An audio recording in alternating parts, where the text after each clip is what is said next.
amoebiasis ay kilala rin sa tawag na amoebic dysentery.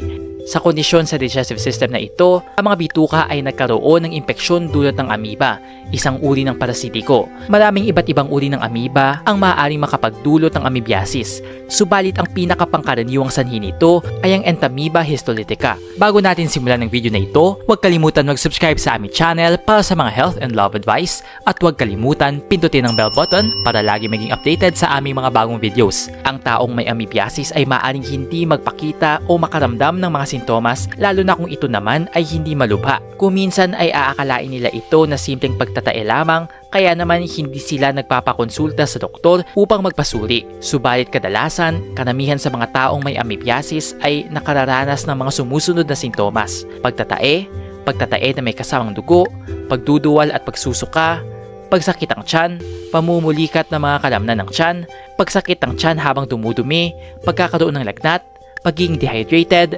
madalas na pag-utot, pagkawala ng gana sa pagkain, panghihina ng katawan at mabilis na pagkapagod, pagbaba ng timbang.